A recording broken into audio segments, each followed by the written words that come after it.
Okay. Saint ജോസഫിൽ ഞങ്ങൾ ജോലി start ചെയ്തത്, ഞാൻ പീഡിയാട്രിക് ഫ്ലോറിലാണ് ജോലി സ്റ്റാർട്ട് ചെയ്തത്. ഇത് നൺസിൻ്റെ ഹോസ്പിറ്റൽ, അതായത് കാതലിക് ഹോസ്പിറ്റൽ. അവിടുത്തെ ആ നൺസൊക്കെ ആണെങ്കിലും പല രാജ്യങ്ങളിൽ നിന്ന് വന്നു. അവർ കൂടുതൽ പേരും പിന്നെ അയർലൻഡുകാരെ, പിന്നെ അയർലൻഡ്, ഇംഗ്ലണ്ട്, ഇവിടുത്തുകാരാണ് കൂടുതൽ പേര്. അവരൊക്കെ മിക്കവാറും പേര്, എൻ്റെ സൂപ്പർവൈസറുടെ പേര് ഹിലറിയാണ്, മേരി ഹിലറി എന്നാണ്. ഒരു ഒരു നല്ല സൂപ്പർവൈസറായിരുന്നു. അവർ കാരണമാണ് എനിക്കവിടെ പിന്നെ അത്രയും നാൾ, വളരെ നാൾ അവിടെ ജീവിക്കാനും സന്തോഷമായിട്ട് കഴിയാനും അനേകരെ അവിടെ പിന്നെ ജോലിക്ക് പിന്നെ കൊണ്ടുവരാനായിട്ട് പുള്ളിക്കാരി പിന്നെ റെക്കമെൻഡ് ചെയ്ത് ഒത്തിരിയും പേർക്ക്, നേഴ്സസിനും അല്ലാതെയുള്ള പല ഡിപ്പാർട്ട്മെൻറ്റിലും ഒക്കെ ആൾക്കാർക്ക് ജോലി കിട്ടുന്നത് സിസ്റ്റർ ഹില്ലറി മുഖാന്തരം. എന്നെ എപ്പോഴും ഡിഫെൻഡ് ചെയ്യും. ഒരു പിന്നെ ഒരമ്മയെപ്പോലെ അവർക്ക് എന്നോട് കാര്യമായിരുന്നു. എന്തുവാണെന്നറിയത്തില്ല, വളരെ കാര്യമായിരുന്നു. അതുകൊണ്ട് അങ്ങനെ അവിടെ സന്തോഷമായിട്ട് കഴിയാൻ പറ്റും. എന്തെങ്കിലും ഒരു പ്രശ്നം വരുമ്പോൾ പുള്ളിക്കാരി എന്നെ വിളിക്കും. ഒരു തലവേദനയാണെങ്കിൽ വീട്ടിൽ വിളിച്ചിട്ട് പറയും, അവിടെ വന്ന് ഇന്നത് എടുക്കണം, മറ്റത് എടുക്കണം എന്നൊക്കെ ഒക്കെ പറയും. പക്ഷെങ്കിൽ പിന്നെ പക്ഷെങ്കിൽ ഇൻഷുറൻസിൻ്റെ കാര്യമൊക്കെ പറയാം. ഞങ്ങൾക്ക് ഇൻഷുറൻസ് എടുത്തില്ല. അന്നേരം ഇൻഷുറൻസിനൊക്കെ ഒത്തിരി പൈസ കയ്യിൽ നിന്ന് വേണ്ടുകൊണ്ട് ഇൻഷുറൻസ് എടുത്തില്ല. അത് പുള്ളിക്കാരത്തിക്ക് അറിയാം. എടുക്കണമെന്ന് ഞങ്ങളോട് പറഞ്ഞു, ഞങ്ങൾ എടുത്തില്ലായിരുന്നു. അതുകൊണ്ട് കൊച്ചു കൊച്ചു കാര്യമൊക്കെ പുള്ളിക്കാർ തന്നെ കൊണ്ടുത്തരുമായിരുന്നു. അങ്ങനെ അങ്ങനെ ഞങ്ങളവിടെ കഴിഞ്ഞുകൊണ്ടിരിക്കുന്ന സമയത്ത് പിന്നെ ഞങ്ങളെ സിഡ്രയുടെ കൂട്ടത്തിൽ ഞങ്ങൾ പിന്നെ ചർച്ചിൽ പോവുകയും എടുക്കുകയൊക്കെ ചെയ്തു.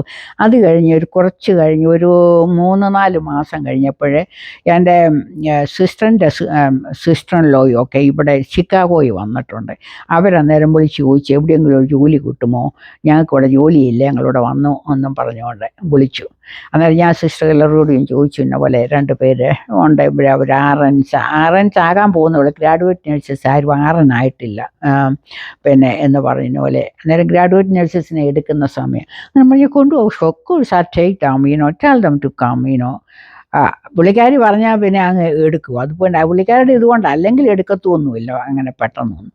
എനിവേ അവരെ വിളിച്ചു, അവരിവിടെ വന്നു. അവർ ഒന്ന് പുതുപ്പള്ളിക്കാരിയും പിന്നെ മറ്റേ അങ്കമാലിക്കാരിയാണ്, 2 പേരും വന്നു. അത് കഴിഞ്ഞ് അതുകൊണ്ട് എനിക്കൊരു ആശ്വാസമായി, എനിക്കൊരു ചെറുകൂട്ടം മറ്റൊരു ഫാമിലിക്കാരാണ്, ഈ പൊന്നമ്മയെന്ന് പറയാം, അവർ ഫാമിലിക്കാരാണ്.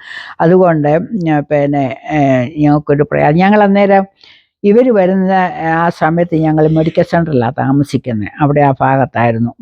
ഇവർ ഫാമിലി ഉണ്ടായിരുന്നുകൊണ്ട് അവരുടെ കൂടെ ആരെങ്കിലും കൂട്ട് വേണ്ടേ. അങ്ങനെ അവിടെ താമസിച്ച് പിന്നെ ഞങ്ങൾ ഇവർ വന്ന സമയം നോക്കി സെൻറ്റ് ജോസഫിനടുത്ത് ഒരു അപ്പാർട്ട്മെൻറ്റ് എടുത്തു. അപ്പാർട്ട്മെൻറ്റിലോട്ട് ഞങ്ങൾ അങ്ങോട്ട് മൂവ് ചെയ്തു. താമസ സൗകര്യം ഉണ്ടല്ലോ ഒന്നും കൊണ്ട്. പക്ഷേ പിന്നെ ആർക്കും ഡൂഷൻ എന്ന് വെച്ചെന്നാൽ transportation is a very difficult. ആർക്കും കാറില്ല, ഡ്രൈവിംഗ് ഇല്ല. ഈ വരുന്നവരെയൊക്കെ ഞാൻ ഡ്രൈവ് ചെയ്ത് കൊണ്ടുപോകണം ഇതിനിടയ്ക്ക് ഞാൻ ഗാൽവെസ്റ്റോണിൽ നിന്ന് ഇങ്ങോട്ട് ഹ്യൂസ്റ്റണിലോട്ട് മൂവ് ചെയ്യുന്ന സമയത്ത് കാറിന് ഇൻഷുറൻസ് ഇല്ലായിരുന്നു. 2 ആഴ്ചത്തെ എക്സ്പീരിയൻസ് ആണ് ഞാൻ നേരത്തെ പറഞ്ഞല്ലോ. വന്ന വരവിനെ ഫ്രീ വേ വെച്ച് 45 ഫ്രീ വേ ഇങ്ങോട്ട് മിഡിൽ എവിടെയാണ് എക്സാക്റ്റ് ലൊക്കേഷൻ ഞാൻ ഓർക്കുന്നില്ല. അവിടെ വെച്ച് കാറ് സൈഡിൽ കൊണ്ടങ്ങ് ഇടിച്ച് കാറ് നല്ല പോലെ ഡാമേജായി. ഇൻഷുറൻസും ഇല്ല, ഒന്നുമില്ല. എനിവേ അവർ കാറ് കൊണ്ട് അവിടെ കൊണ്ടുപോയി ഒക്കെ ഫിക്സ് ചെയ്യാൻ കൊണ്ടുപോയി അത് പിന്നെ കിട്ടുന്നതെന്നാന്ന് പോലും അറിയത്തില്ല. അന്നേരം ഹ്യൂസ്റ്റണിൽ വരുമ്പം നമുക്ക് കാറും ഇല്ല, ഒന്നുമില്ല. അത് കഴിഞ്ഞിട്ട് ഒരു ഫിലിപ്പിയൻ നേഴ്സസ് എനിക്ക് ഡ്രൈവ് ചെയ്തു തരുമായിരുന്നു, റൈഡ് തരുമായിരുന്നു. ഒരു ദിവസം പുള്ളിക്കാരത്തിക്ക് ഓഫാണ്, അന്നേരം റൈഡ് തരാൻ ആരുമില്ല. ജോലിക്ക് ഇങ്ങോട്ട് തുടങ്ങിയതേ ഉള്ളൂ, ജോലിക്ക് പോയേ ഒക്കത്തുള്ളൂ. എനിവേ പുള്ളിക്കാരി പിന്നെ അന്ന് രാവിലെ പിന്നെ വിളിക്കുന്നത് എങ്ങനെയാണെന്നും കൊണ്ട് ഞാൻ തന്നെ നടക്കാൻ കുറച്ചേ ഉള്ളൂ, നടന്ന് ഞാൻ അങ്ങോട്ടങ്ങ് പോയി. പിന്നെ മെഡിക്കൽ സോറി, മെഡിക്കൽ സെൻ്ററിൽ സെൻറ്റ് ജോസഫ് അല്ല, go back to medical centre, sorry. പിന്നെ എനിവേ അവിടുന്ന് നടന്ന് കുളിച്ച് നനഞ്ഞ് പിന്നെ അവിടെ ഹോസ്പിറ്റലിൽ ജോലിക്ക് ചെന്നു. ഒരു സംഭവം ഉണ്ടായത് ഞാൻ ഇടയ്ക്കങ്ങ് പറഞ്ഞതേ ഉള്ളൂ. Sorry to interrupt. Okay, anyway back to saint Joseph. Okay, saint ജോസഫിൽ ഇങ്ങനെ സന്തോഷമായിട്ട് കഴിയുക. അവരെല്ലാം വളരെ നല്ല ഇതായിട്ട് ഇടപെടുകയും വെക്കുകയും ചെയ്തു. ഇങ്ങനെ ജൈനമ്മയെന്നും മറ്റേ ആളിൻ്റെ പേര് തങ്കമ്മയെന്ന, രണ്ടുപേരും കൂട്ടുകാരായിട്ട് വന്ന് അവരെൻ്റെ റൂംമേറ്റ്സായിട്ട് ഞങ്ങൾ കുറേ നാളെ അങ്ങനെ റൂംമേറ്റ്സായിട്ട് കഴിഞ്ഞു. അത് കഴിഞ്ഞ് അവരുടെ ഫ്രണ്ട്സിനെ, ഞങ്ങളുടെ ഫ്രണ്ട്സെ, അവിടുന്ന് ഇവിടുന്ന് എല്ലാ ആൾക്കാർ വരുന്ന മുഴുവനെ റെക്കമെൻഡ് ചെയ്യുന്ന ഈ സിസ്റ്റർ ഹിലറിയ. അവർ റെക്കമെൻഡ് ചെയ്ത് പല ഫ്ലോറുകളിലായിട്ട് പലരെ അഡ്മിറ്റ് ചെയ്തു. പിന്നെ ഇത് നേഴ്സസ് തന്നെയല്ല, പിന്നെ വേറെ പഠിച്ചിട്ടുള്ള ആണുങ്ങൾ വന്ന് അവിടെ ജോലി കിട്ടാൻ വലിയ പ്രയാസം. അവർ പലരെയും അവിടെ പല ഡിപ്പാർട്ട്മെൻറ്റിലെ പുള്ളിക്കാരുടെ റെക്കമെൻഡേഷനും കൊണ്ട് അവിടെ ജോലിയൊക്കെ കിട്ടി. പക്ഷേ ഇതിനിടയ്ക്ക് ഞങ്ങൾക്ക് പഠിക്കാൻ പോകേണ്ട സമയമായിരുന്നു. ഞങ്ങൾ ആറിനായില്ല, ഗ്രാജുവേറ്റ് നേഴ്സ് ആയുള്ളൂ. മറ്റേടത്ത് ആറിനാകണ്ട, ഇങ്ങനെ എക്സ്ചേഞ്ച് വിസിറ്റിങ്ങിന് വന്നിരുന്നതുകൊണ്ട് ഇപ്പോൾ ഇനി ആറിനായിട്ട് പഠിക്കാനായിട്ട് പല ബുക്കുകളുണ്ട്. അന്ന് 5 സബ്ജക്റ്റ് ആറാം പരീക്ഷ എഴുതുന്നതിന് പല ബുക്കുകൾ മേടിക്കണം. അതിനൊക്കെ ഭയങ്കര വിലയാണ്. അതൊക്കെ മേടിക്കാനുള്ള പൈസയൊന്നും അധികമൊന്നും കയ്യിലില്ല. അതുകൊണ്ട് ഞാൻ എന്ത് ചെയ്തെന്ന് വെച്ചാൽ, ഞാൻ കിട്ടുന്ന സമയത്തെല്ലാം നല്ല ലൈബ്രറികളിലൂടെ പോയിട്ട് ഓരോ സബ്ജക്റ്റിൻ്റെയും ബുക്കുകൾ എടുത്തിട്ട് ഇരുന്ന് രാവും പകലും പഠിക്കുന്ന വെച്ചാൽ നല്ലപോലെ പഠിക്കും. നമുക്ക് ഇവിടുത്തെ പരിചയമൊന്നും ഇല്ലാഞ്ഞതുകൊണ്ട് ഞാൻ വളരെ ഇരുന്ന് വളരെ പഠിച്ചു. പിന്നെ ഒരു പ്രയാസം എനിക്കുണ്ടായെന്ന് വെച്ചാൽ, ഞങ്ങൾ പഠിച്ചെടുത്ത് ഈ സൈക്യാട്രി അധികം ഞങ്ങൾക്ക് പഠിപ്പിക്കുക, ഒരു ശകലം കുറച്ചേ പഠിപ്പിക്കത്തുള്ളൂ. അതുകൊണ്ട് അത് നല്ലപോലെ പഠിക്കേണ്ടി വന്നു. പഠിച്ചാലും ശരിക്കും മനസ്സിലാകില്ല, കാരണം അത് പഠിച്ചിട്ട് psychiatry is A different subject. അത് നേഴ്സിങ്ങിൻ്റെ ഇതല്ല, വേറൊരു ഇതാണല്ലോ. അതുകൊണ്ട് അതിന് സ്വല്പം പ്രയാസം എനിക്കുണ്ടായി. അത് കഴിഞ്ഞ് അതുകൊണ്ട് അതിന് പോയിട്ട് ക്ലാസ് എടുക്കേണ്ടി വന്നു. ക്ലാസ് എടുക്കണമെന്ന് അവർ പറഞ്ഞില്ല, എനിക്ക് ഞങ്ങൾ ക്ലാസ് എടുക്കാൻ പോയി. അന്നേരം ഈ ജൈനമ്മയൊക്കെ ഉണ്ടായത്. ഞങ്ങൾ 3 പേരും കൂടിയായിരുന്നു ക്ലാസ്സിന് പോകുന്നത്. ക്ലാസ്സൊക്കെ എടുത്തു. അതൊക്കെ കഴിഞ്ഞ് പോയി സ്റ്റേറ്റ് ബോർഡ് എക്സാം എഴുതാൻ പോയ കാര്യമാണ് അടുത്തത്. പിന്നെ എഴുതാൻ പോയിട്ട് ആദ്യമേ സൈക്യാട്രി കിട്ടിയില്ല. അത് കഴിഞ്ഞ് പിന്നെ ഇപ്പം 72-ലോട്ടാകുന്നു. 72-ലാണ് ഞങ്ങൾ ഇങ്ങനെ ആദ്യം എഴുതാൻ പോകുന്നതും എടുക്കുന്നതും ഒക്കെ. അത് കഴിഞ്ഞ് 72 ഡിസംബറിൽ പിന്നെ ഓരോരുത്തരൊക്കെ ഇപ്പോൾ ഞങ്ങൾക്ക് ഇമിഗ്രേഷൻ വിസയും കിട്ടി, എല്ലാം കിട്ടി. ഇപ്പം നാട്ടിൽ പോയി തിരിച്ചു വരുന്നതിനൊന്നും പ്രയാസമില്ല. അതുകൊണ്ട് എല്ലാവരുമൊക്കെ നാട്ടിൽ പോകാൻ തുടങ്ങി. ഞാൻ പിന്നെ ഡിസംബറിൽ പോകാനായിട്ട് ആയി. മറ്റവരൊക്കെ ഓരോ മാസങ്ങൾ ഇങ്ങനെ പലരുമൊക്കെ പോയി, ചിലരൊക്കെ പോയി നാട്ടിൽ പോയി കല്യാണമൊക്കെ കഴിച്ചിപ്പം കഴിച്ചു. ഞാൻ ഡിസംബറിൽ നാട്ടിൽ പോയി. പിന്നെ അന്നേരമാണ് വിവാഹം നടക്കുന്നത്. നാട്ടിൽ പോയി ഇങ്ങനെ എക്സൈറ്റഡ് ആയിട്ടിരിക്കുക. ഇങ്ങനെ അന്നത്തെ നാട്ടിലെ പോക്കൊക്കെ അല്ലേ. ഇവിടുന്ന് ഞാനൊരു ടേപ്പ് റെക്കോർഡറ്, ഒരു വ്യൂ മാസ്റ്റർ, ഒരു ക്യാമറ, ഇങ്ങനെയുള്ള കുറച്ച് സാധനങ്ങൾ മേടിച്ചുകൊണ്ടൊക്കെയാണ് പോയത്. അവിടെ ബോംബെയിൽ എയർപോർട്ടിൽ ചെന്ന് ഇന്ന ദിവസം വരുമെന്നൊക്കെ വീട്ടുകാർക്ക് എഴുതിയായിരുന്നു. അവിടെ ബോംബെയിൽ എയർപോർട്ടിൽ ചെന്നപ്പോഴേ പിന്നെ അന്നേരം ഫ്ലൈറ്റ് ക്യാൻസൽ ചെയ്തു. ഫ്ലൈറ്റ് ഇല്ല. അന്നേരം ഇവർ വീട്ടിലെ ഇങ്ങനെ നോക്കിയിരിക്കുക, ഇന്ന സമയത്ത് വരുന്നതും കൊണ്ട് കൊച്ചിയിൽ അവിടെ ആൾക്കാർ വന്നു കഴിഞ്ഞു എന്നെ സ്വീകരിക്കാൻ വേണ്ടിയിട്ട്. ഇങ്ങനെ എക്സൈറ്റഡ് ഇരിക്കുക. അന്നത്തെ പേരൻസിൻ്റെ പേടിച്ച് ഇങ്ങനെ ഇരിക്കുക. അന്ന് ടെലഫോണില്ലല്ലോ, ഒന്ന് വിളിച്ച് പറയാനോ എടുക്കാനോ. ഞങ്ങൾ ഇത് താമസിച്ചു പോയി, പിന്നെ ഇതായി, അതുകൊണ്ട് നാളെ വരുമെന്ന് പറയാൻ ആരുമില്ല. അവിടെ എയർപോർട്ടിൽ ചോദിച്ചിട്ട് ആർക്കൊന്നും അറിയാം. അവരോട് ചോദിക്കുന്നു, ഇവരോട് ഒന്നും ആരും പറഞ്ഞു കൊടുക്കാനില്ല. അങ്ങനെ അവർ വളരെ വിഷമിച്ചു. എനിവേ പിറ്റേ ദിവസം ആയപ്പോഴത്തേക്ക് പിന്നെ ഇത് പ്ലെയിൻ കെട്ടി ഞാൻ അവിടെ എത്തി പിറ്റേ ദിവസം.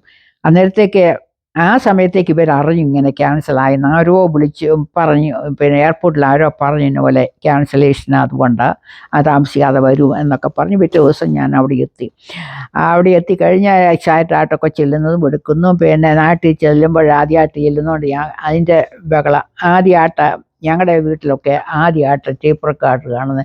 നമ്മൾ സംസാരിച്ചത് തന്നെ തിരിച്ചു കേൾക്കുക എന്ന് പറയുന്നതൊക്കെ ഒരു വലിയ അതിശയം അതിശയായിരുന്നു അന്ന് അതിയായിട്ട്. അത് കഴിഞ്ഞ് ഈ വ്യൂ മാസ്റ്റർ കണ്ടപ്പോൾ അതായിരുന്നു അവിടെയുള്ള ദേശത്തുള്ളവരെല്ലാം അത് കാണാൻ വരുമായിരുന്നു. വ്യൂ മാസ്റ്ററും ഇവിടുത്തെ ഒന്നും കണ്ടിട്ടില്ല. വി കനോട്ട് യുനോ ക്യാമറയൊന്നും അവിടെയൊന്നും അധികം പേർക്കൊന്നുമില്ല. ഞങ്ങളുടെ ഓക്കെ അങ്ങനെയൊക്കെ ആയിരുന്നു.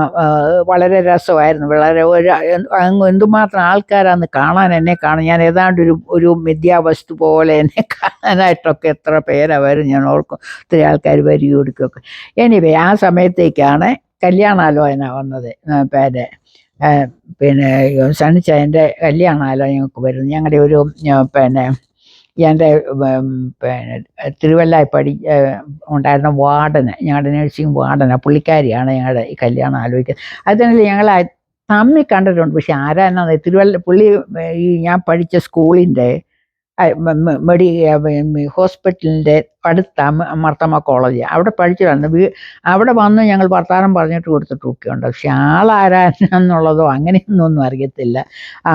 അപ്പച്ചനെ അമ്മച്ചി ഇവരൊക്കെ വർത്താനം പറയും. പ്രത്യേകിച്ചും ബ്രദറുകാരൊക്കെ ആയതുകൊണ്ട് ചൂട് കൂടുതൽ വർത്താനമൊക്കെ പറയും കൊടുക്കുകയൊക്കെ ചെയ്തിട്ട് അങ്ങനെയൊക്കെ അറിയാവുന്നേ ഉള്ളൂ. എനിവേ ഇങ്ങനെ പ്രപ്പോസൽ വന്നു. പുള്ളിക്കാരി കുറ്റപ്പുഴ ഞങ്ങളവിടെ പൊയ്ക്കൊണ്ടിരുന്ന കുറ്റപ്പുഴ ബ്രദറൻ ചർച്ചിലാണ് പൊക്കോ. അവിടെയും വന്ന് കണ്ടിട്ടുണ്ട്. അവിടെ വരുമ്പോഴേയും ബൈബിളൊക്കെ എടുത്ത് വായിക്കുന്നതൊക്കെ ഞാൻ കണ്ടിട്ടുണ്ട്. ഇങ്ങനെ കണ്ടിട്ടുണ്ട്. നമ്മളത്ര വലിയ അറ്റൻഷൻ കൊടുക്കുകയല്ലോ. എനിവേ കണ്ടിട്ട് കൊടുത്തിട്ടും ഉണ്ട്. ഞാൻ ഇഞ്ചക്ഷൻ കൊടുത്തിട്ടുണ്ടെന്നാണ് പറയുന്നത്. എനിവേ അങ്ങനെയൊക്കെ ഇരിക്കുന്നു. അന്നേരം അങ്ങനെ ഇരിക്കുമ്പോഴാണ് ഈ പ്രപ്പോസൽ വന്നു. പിന്നെ എനിക്ക് ആകെപ്പാടെ എല്ലാം ഓൾ ടുഗദർ 1 മന്ത് തന്നെ ഈ സിസ്റ്ററിൻ്റെ ഹെൽപ്പ് കൊണ്ട് എനിക്ക് 1 മന്ത് കിട്ടിയത്. അത്രേ ഉള്ളൂ. എനിക്ക് തിരിച്ച് വന്നേ ഒക്കൂ. ആദ്യത്തെ വെക്കേഷനാണ്. തിരിച്ച് വന്നേ ഒക്കത്തുള്ളൂ. അതിനിടയ്ക്ക് കല്യാണം നടക്കണം. അതുകൊണ്ട് ഇങ്ങനെ ഇവർ വന്നു എടുത്തു കാര്യങ്ങളൊക്കെ. പുള്ളിക്ക് നല്ല പഠിത്തവും എടുക്കുകയും എല്ലാം ഉണ്ട്. പിന്നെ LLB അന്നേരം പഠിച്ച് തീർന്നിട്ടില്ല. അന്നേരം എനിവേ എല്ലാവരും വന്നു. എല്ലാവരും അങ്ങോട്ടും ഇങ്ങോട്ടൊക്കെ പറഞ്ഞു. പിന്നെ ഈ വന്നതിൽ ഒരാളെ പിന്നെ ഞാൻ മുമ്പേ പറഞ്ഞത് ഞങ്ങൾ തിരുവല്ല പഠിച്ചുകൊണ്ടിരിക്കുമ്പോൾ അവിടെ ഒരു ഉപദേശിയുണ്ട് പിന്നെ പ്രസംഗിക്കാൻ അവിടെ അവിടുത്തെ ചാപ്പലിൽ പ്രസംഗിക്കാൻ. അത് പുള്ളിക്കാരൻ്റെ അങ്കിളായിരുന്നു. പുള്ളിയുണ്ട് കൂട്ടത്തിൽ. ഈ പുള്ളിക്കാരനോടൊക്കെ ഞങ്ങളുടെ ഫാദറിന് ഞാൻ ഇതിനിടയ്ക്ക് ഒരു സബ്ജക്റ്റ് മാറ്റി പറയാം. എൻ്റെ ഫാദറിന് ഭയങ്കര ഒരു ആഗ്രഹം ഉണ്ടായിരുന്നു.